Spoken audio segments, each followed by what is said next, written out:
হজ কি নফল? হজ কি মুস্তাহাব? হজ কি সুন্নত? ফরজ। ফরজ ফরজ ইবাদত ছেড়ে দেয় কেমনে?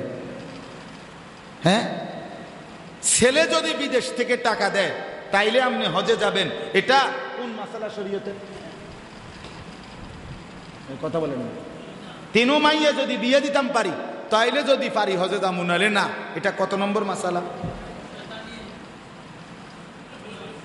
এখনো তো বিল্ডিং এর কাম খান শেষ করি নাই, তো বিল্ডিং কাজ শেষ কইরা ফুদ বিদেশ পাঠাইয়া মাইয়া বিয়া দিয়া সমস্ত কিছু শেষ কইরা বুড়া অসল গিরা গাড়ি জোরাজারি সব ছাইরা দিছে।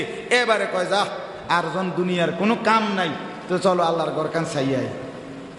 তো আল্লাহর ঘর হজ এটা বুড়া মানুষের ইবাদত না মুসলমানের ইবাদত? এটা তো মুসলমানের ইবাদত।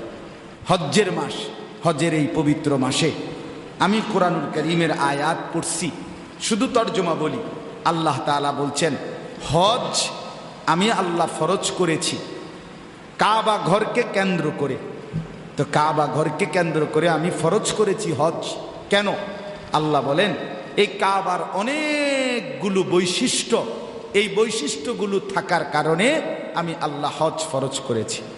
এক নাম্বার, ইন্না আউওয়ালা বাইতিন, কাবার প্রথম বৈশিষ্ট্য এই জমিনের প্রথম ঘর কাবা।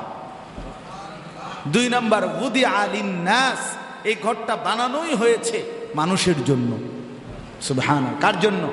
মানুষের জন্য। তিন নাম্বার, লাল্লাযী বিবাক্কাতা, এই কাবা মক্কাতেই অবস্থিত, অন্য কোথাও গেলে হবে না, অন্য কোনো ঘরকে এর চাইতে দামি বানাইলেও হবে না।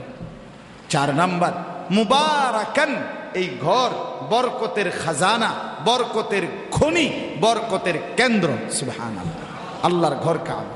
পাঁচ নাম্বার, ওয়াহুদাল লিল আলামিন, এটা বিশ্ব মানবতার সারা পৃথিবীর মানুষের হেদায়েতের কেন্দ্র। এখানে আসলে হেদায়েত মিলে যাবে, আল্লাহকে পেয়ে যাবে, আখিরাতের সন্ধান মিলবে, চোখে পানি আইসাই যাবে, কবরের ভয় জাগবেই, আখিরাতের প্রেরণা আসবেই। এটা হেদায়েত।